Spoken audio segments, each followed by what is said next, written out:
Greetings, this is Golden Cloud Network, and today we're going to be talking about antibiotics, their use, and the implications of taking them, focusing more on the uprising resistance to antibiotics. So, our objective is to spread awareness on the value of antibiotics and the rise of AMR.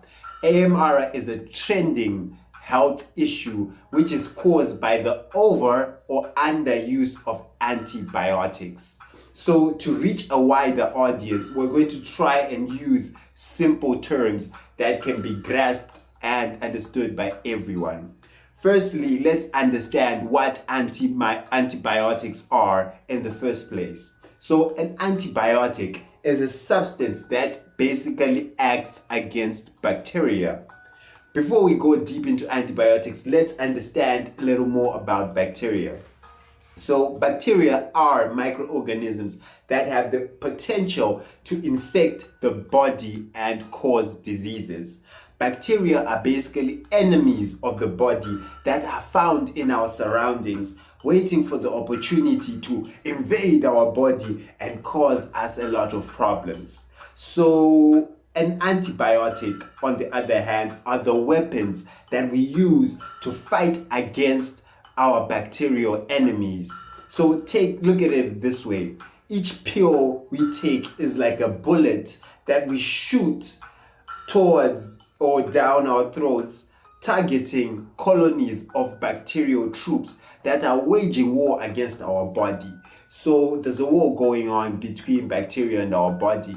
All the time, every time, the bacteria that surround us are always looking for a chance, looking for opportunity to invade our bodies, because our bodies are nice. Our bodies are nice, and the bacteria just wants to be comfy in our bodies. They just want to eat the food that we provide for them, that we feed our bodies with. They just want the cozy, warm temperatures of our body. Our bodies are nice, so our bacteria want that.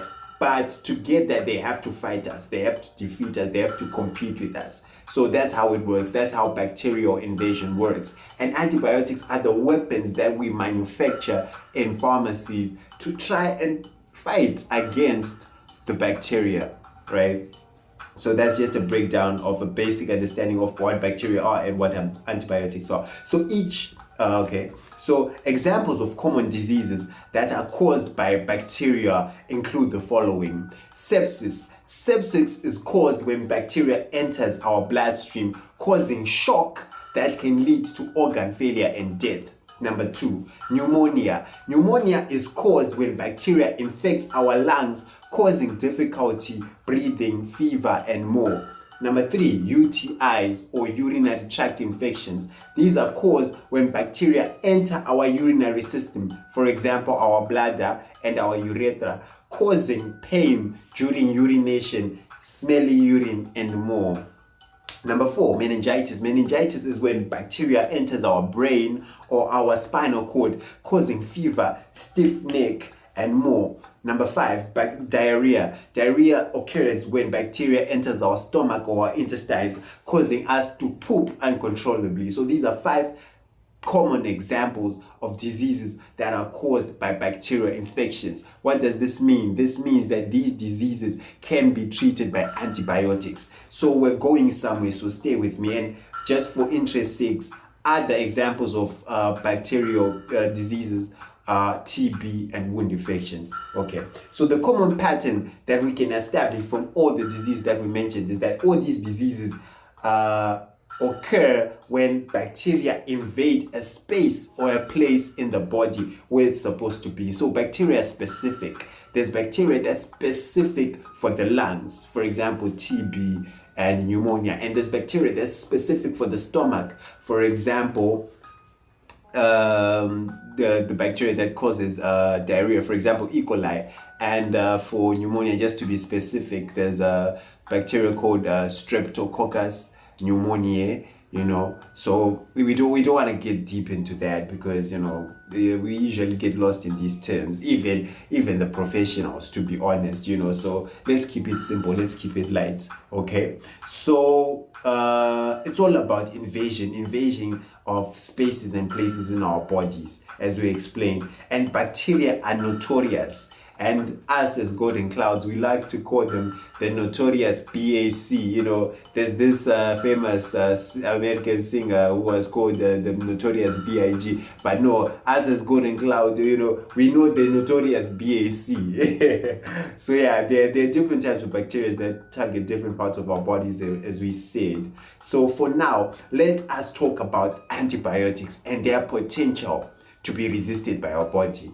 Yes, you heard me right. We all know that we need these antibiotics to fight against infections, but there are occurrences that happen, ugly occurrences. Imagine catching TB, you're coughing to death, you're sweating at night, you're losing weight, and you're rushing to the hospital, and you're given treatment that refuses to work. Yes, it's possible. You can be given antibiotics and they can refuse to work. Yes. How though? Let me tell you how. You see, there's something that is called antimicrobial resistance, or in simpler terms, AMR. AMR. Okay, so what does this mean? This is when antimicrobials, or in this case antibiotics, don't work as well as they are meant to. But how? How does this happen? What causes AMR? AMR is caused by the over or underuse of antibiotics. This is a problem. Remember that time when you were told by a doctor to take a certain number of pills for a certain number of days until they are finished, but you stopped midway because you are now feeling better. That is the cause. That is the problem. You see, when you take antibiotics and you start feeling better, that doesn't mean that the bacteria is gone. That doesn't mean that the bacteria is dead. It just means that antibiotics are defeating the bacteria. So finishing your prescribed course of antibiotics will totally kill the bacteria and get rid of it. But if you don't finish your course, it will leave remnants of the bacteria in your system. And that bacteria can learn from experience, and it will study the antibiotic action and how it was defeated, and it will mutate into a stronger version of that bacteria that will be able to resist antibiotics treatment the next time you get sick. It's like fighting an enemy and you don't kill the enemy. That enemy won't forget the tactics that you used to defeat them. So next time when you fight, that enemy will be prepared to defeat you. That is the science of antibiotics and their resistance in a nutshell. So the moral or the main takeaway message: follow the prescriptions that you get. Finish your treatment, or else it will cause what we call antimicrobial resistance. You will take medication and it won't work, and that won't be bad, caused by undertaking or overtaking prescribed medicines. So our top source or our reference for this article for this presentation was an article from the website of the University of Queensland in Australia under the Institute of Molecular Bioscience. But we also added a little bit of our own original knowledge and flesh into this presentation. This is Golden Cloud Network. Like, share, subscribe if you like what you see. Thank you.